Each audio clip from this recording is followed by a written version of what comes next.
Greetings and welcome to Converging Streams, Interfaith Fellowship in Our Modern World.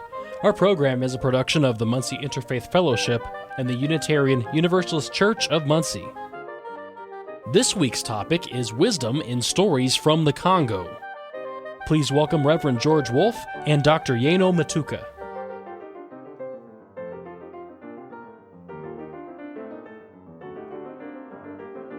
Hello and welcome back to Converging Streams.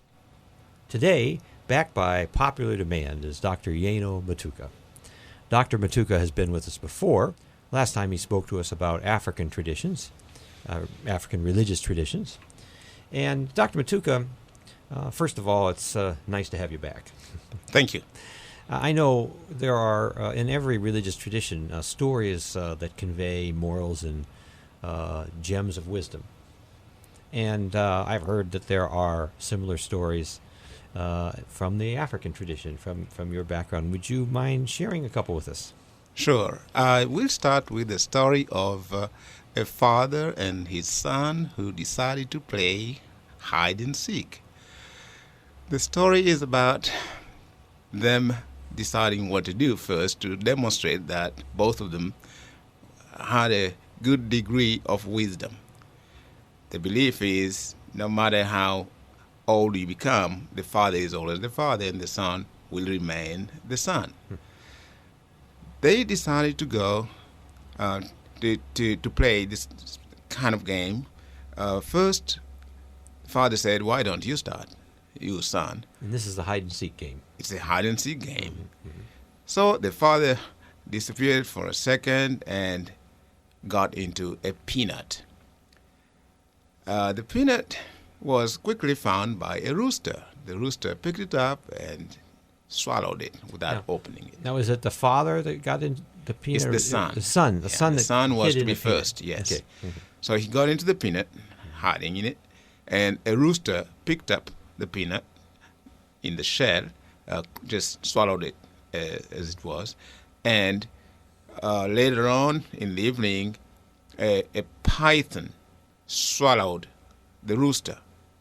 And when it was doing that noise in the hen house, the father heard the noise. So he took his gun and went to the backyard and saw the python, and he shot at the beast and opened it, found in the stomach the rooster, and he opened the rooster and found in the stomach a peanut.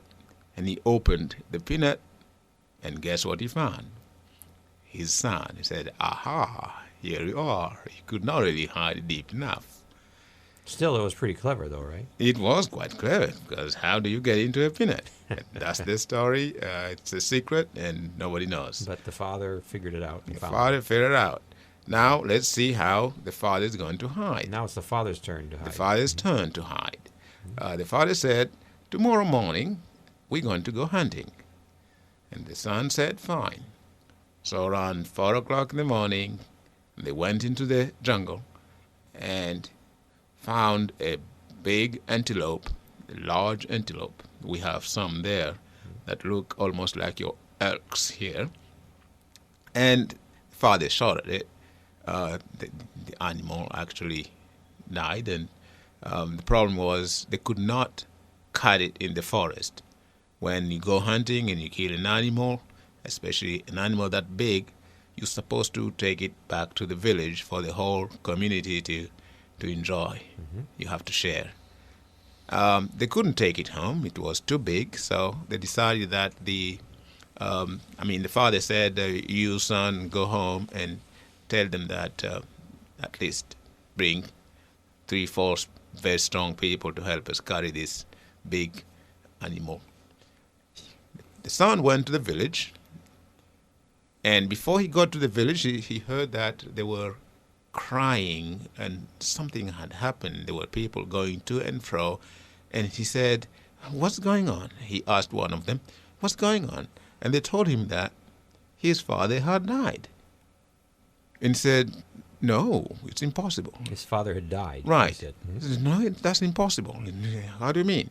"I can't believe this." "What do you mean?" "My father is in the forest. he's there. We just shot a big antelope, and he wants me to go together with old, strong people to help him carry it home. I said, well, so as we know, he is in his bed, dead, and that's what we're going there for. And the people are crying for that, and you can hear those gunshots and the drumming, all that hullabaloo or noise, as we call it, is coming from the village because of that. And your father was a chief, a wise man. Yeah. No, but I still don't really see what you're saying. So let me go and find by myself. And so he did. And indeed, they were mourning his father. Mm-hmm. He said, I'm not taking this. I have to go back to the forest. So he went back to the forest, and his father was still there. He said, where are the people? He said, I have noticed, I have something very strange here. You are dead at home, and you still alive here. He said, no, I can't be dead. Who's speaking to you? Please go home and tell people to come and join us to carry this animal home. Okay, the son obeyed, and he went back home. The same scene was still happening. He went back to the forest for the second time. So the son went back, and they were still there mourning his father. Right. Thinking his father had died. Right. He went back to the forest, and the father was still alive. And he didn't want to keep on bothering, so he said, well, son, I want you to tell me, who is wiser, you or me? The son said, it's clearly you, but how did you do this? Say, well, I can't tell you. That's my secret.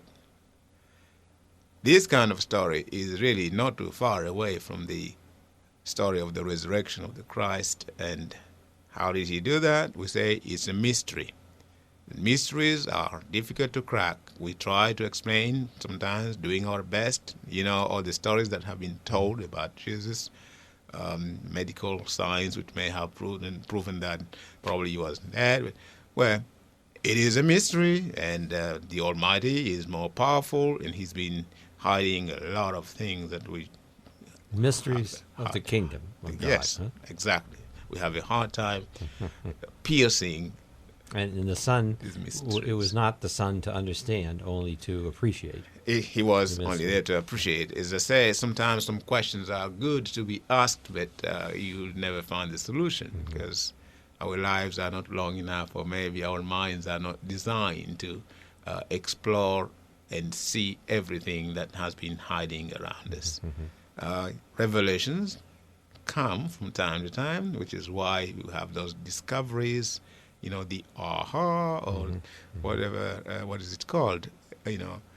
Eureka. That's another word for it.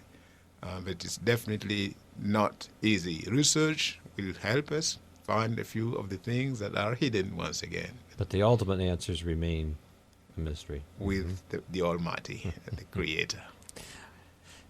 Now, there's another story I think you've mentioned about the antelope that helped someone. Yes, the story of do not return evil for evil. Is that the way you put it? This is the story of an antelope who, say, that was roaming in the forest and found a snake called python under a trunk. The tree fell on the snake, and it couldn't move. The snake was trapped. The snake was trapped. So the antelope moved the trunk off the snake, and the snake was free. But for having been there for a day or two, who knows, longer, the snake was starving. So the python thought it was a good opportunity now to feed himself on the antelope who had helped him. And so they started arguing when the snake said, I am so hungry that I must eat you. And the antelope said, wait a minute, you can't do this. I just helped you. And here came the lion. And the lion wasn't that hungry, so didn't feel like eating the antelope. But when he heard them argue, they told him, at least the antelope told him that I just helped this beast, and now he wants to eat me. what are you going to do about it? And the lion said, well, I would like the python to go back where you found him. And so the python did, and the snake was asked to push the trunk on top of the the antelope was asked to push the trunk on top of the python. Back on the python again. Back on the python, and they said, well, now you are on your own. Goodbye. Because he wasn't willing to accept the gift of being set free. Exactly. So, when you treat human beings, people like that, chances are you're going to be punished for what you have done. Or you're going to be trapped again. You're going to be trapped again somehow. Very good. Well, there's one other story about, it seems to relate to attachment, about a boy who had shot 3 boars, right? Yes. And then someone came along in a boat. What was that now? Right. Yeah, this is the story of choosing the least evil, so to speak. They went to the forest, and the man had killed 3 animals, but it had rained so heavily that it started flooding. So luckily there was somebody coming along with his boat, but he already had his own animals, so the boat was quite heavy, and he wanted that man to help him, but they told him that he could not get on the boat with his 3 boars. The pigs that he had, wild pigs that he right. had shot. Yes. And he had to make a decision between staying there with his animals and probably drowning, or leave the animals, or probably maybe he could fit in one, and go home. Well, he chose to stay, and he probably died there. So if we cling to our attachments, we will be imprisoned by them, in a sense. Definitely. Too much property could be harmful to you. Well, thank you very much, Matuka. It's always a delight to hear these stories which come from other traditions that have meaning, and it's a delight to hear you tell them. Congo tradition. Yeah, it's a delight to hear you tell them so enthusiastically. Thank you. This is George Wolfe for Converging Streams.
Thank you for listening to Converging Streams, Interfaith Fellowship in Our Modern World.